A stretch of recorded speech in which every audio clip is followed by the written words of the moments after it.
What's up, guys? Jake here. I want to do a what's in my Fidelity portfolio Q4. I have a lot of accounts in there. Fidelity is my ultimate one-stop shop for all my freaking products. And I just want to share with you guys how I have it set up and what do I have in there. Let's start with the cash management account because, of course, I'm talking cash. Well, guys, I got the cash management account, the CMA as a lot of people call it, and I love this account. It's an absolute banger of a cash management account, and I use it as my high yield savings account. So basically, I just park a bunch of cash in this account and use it as like my high yield savings account since I can earn like I think 4.46 or 4.5 at the recording of this video. It's going down because the Fed is changing their rates. Using SPAX, SPAXX. It's a money market fund, and it pretty much acts as regular high yield savings account with just like a different insurance. I also really like this account because the debit card, Fidelity debit card, is pretty goated because it literally gets no ATM fees. You could go to Vegas, spend $13 on an ATM fee every time you pull out $100, and you'll get reimbursed all of that, which is what I just did. And I really enjoy that. This account acts as like my bill paying account too, so I basically, pay my rent from here, a bunch of other things like that. Keep it very simple, easy, organized, and I just keep it in one account for my cash. So that's my cash management account. It's good. I use it for my high yield savings accounts. Now, I have some more accounts, like I told you, my Roth IRA. So Roth IRA is really important, especially if you want to retire eventually. 59 and a half, I believe, is when you can start pulling out of your Roth IRA, but Roth IRA is one of the best accounts for one specific reason. You don't have to pay taxes on any of the gains you make in that account. So if you put, I don't know, $2,000 in that account and the stock value goes up to like $3,000 and you sell it way in the future, well, you don't need to pay that $1,000 of capital gains tax. So I really like this account. I think it's very valuable, and it's just a no-brainer account for anyone. And if you qualify for it, I think you have to make under a certain amount of money, something around 120,000. I think maybe 130,000. I might be wrong. You would want to Google that. But if you make under that amount, it's definitely worth it. And I think there's a backdoor strategy, but that doesn't matter. So what's in my Roth IRA? Well, I got two funds. One of them is an ETF and one of them is a mutual fund. FXAIX, S&P 500, baby. We know we keep it real like that. It's super easy. It's got a I believe 0.015% expense ratio. Anything below 0.03 around that is going to be pretty much negligible. You don't need to worry about it. So I got FXAIX. FXAIX is a freaking classic. Everyone knows it. Everyone loves it. It's basically the S&P 500. This one has a basket. It's a mutual fund, right? So it's something that'll automatically trade if you set it up at the end of the day. You can't really trade it throughout the day. That's the difference between an ETF and a mutual fund. But the mutual fund that I have, yes, FXAAX, wonderful. It's from Fidelity. It is the S&P 500. That's 500 companies in the S&P. I also have Invesco's QQQM. Absolutely love this one. I've been a big fan of Invesco QQQ, and I actually have messed around with TQQQ. No, 3 Qs. Triple Qs, baby. We keep it like that. I love the triple Qs, okay? It's definitely one of the best NASDAQ funds. I think it has a pretty decent expense ratio. I don't worry too much about the expense ratio on this one. I believe triple Qs is a certified classic. If you want to invest in the NASDAQ, that's your big top 100 tech companies pretty much. It's got Apple, it's got Microsoft, it's got Amazon, it's got all the big daddies in there. I like that a lot. I like to get good exposure to that. And honestly, I'm a young dude. I want to be growing with my stocks. I feel like it's worth the risk, and it's really not that risky to me, honestly. So I love QQQ. And QQQM is a new one that Invesco has just recently released. It's got a lower expense ratio. And this one is an ETF. You can buy it at market value during the trading day, which is something you can do if you want to get into trading and buying and selling. But I personally don't do that strategy. I'll tell you about the strategy in a sec, but let's keep going over the stocks. I want to put a ton of money into the S&P 500 and a ton of money into the NASDAQ. I think that the growth over time is going to be insanely good, and I'll have a lot of money to be able to retire when I'm old enough, as well as I could take the money I put initially into the Roth IRA and pull it out for a down payment on my first home. So that's the thing a lot of people don't know about. And I don't know how to do it. I don't have experience buying a home yet, but I do think that if I need some extra money, I could just sell some and pull it right out of my Roth IRA. I don't really plan on doing this, but if I find that house that I really want, maybe we'll think about it. So what else do I have left? Another individual, Roth 401k? Yeah.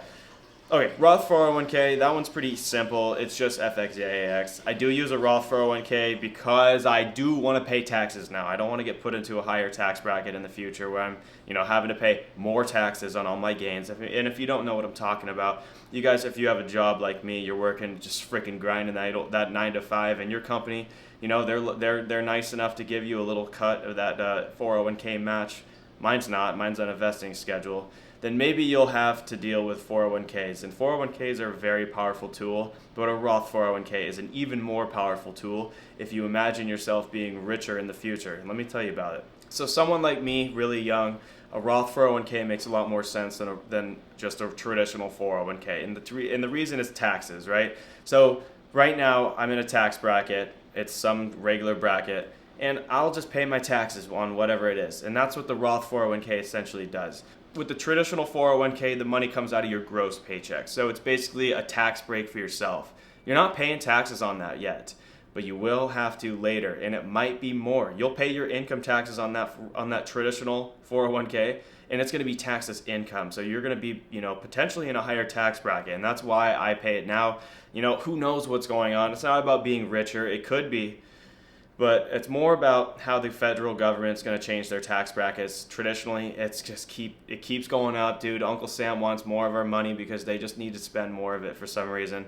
I don't know, man. It's not going down anytime soon. That's a whole nother video to talk about, but yeah. So I like to pay my taxes now. Just get it over with, and that's the Roth 401k. I do keep one fund in there. It's super easy, FXAIX. I like that better than the target funds. And the nice part about mine is that it's a Fidelity one. So I was originally...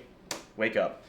I was originally set up with like a target date retirement fund. I think it was like 2065 or something like that. But honestly, I don't really care about having bonds right now. I mean, honestly, I could just keep that set up and just, pour my money into the target date fund, which if you don't know what this is, there's like a target date fund that's actively managed for you that will basically, expose you to the right amount of risk depending on when you're planning to retire.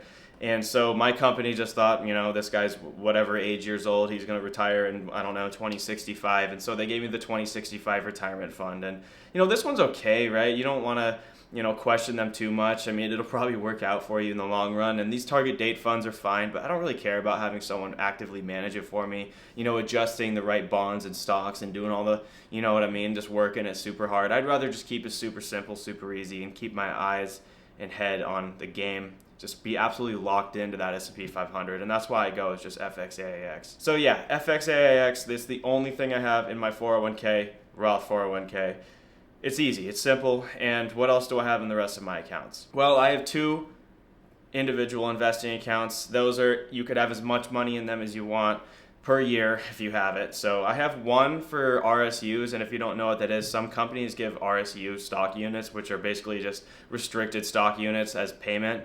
So my company, I get a little bit of income there. It's not that much, but it's something. And I just have this individual investing account since they created it for me. That's where my RSUs get paid into. I do sell them immediately after the trading blackout date and put them into FXAIX, but I just wanted to share that with you. I got the RSU individual account, taxable, regular stock trading account. It's just a landing zone for my stocks and my income there. And then I have my Big Daddy account, dude. That's my Big Daddy individual account. That's where I got my freaking net worth tied up like crazy. I got a lot of money in there. I got a lot of amazing things. Let's talk about it. So my individual investing account, typically a lot of inexperienced people will just go straight for the individual investing account. That's what I did, unfortunately. I went straight for that. I skipped all the boring things, but I would highly recommend you start with what I just talked about earlier in this video. After all that's done, it's time for individual investing account, and this is your taxable account. You're going to be getting taxed on this account, which is annoying, but it is what it is. So my taxable account, I keep 2 funds in there. It is the same as the rest. I got the QQQM in there, and I got the FXAAX in there. I love those 2. I actually just rebalanced. I had some other junk in there like VOO and SPY and some other ETFs I've been hanging on to for a while as I was kind of testing it and learning it, because I'm only 25, dude. I did try like a couple strategies, buying SPY, a couple other tickers, just trying to get into the market. But ultimately, I really like QQQM. Triple cubes, I really like it, and I also really like FXAIX. It's that Fidelity 500, bro, S&P 500. Mix it in with the NASDAQ a little bit. I'm more like 60% FXAIX, 40% QQQ. You know, I'm not too heavy into one or the other. I like to keep it kind of balanced in the middle. But ultimately, I think I'd probably lean to the S&P 500 more than the QQQ. It's just a little more safe, I guess. That's it. I mean, I really have all these accounts to keep my freaking strategy simple, set up, and clean.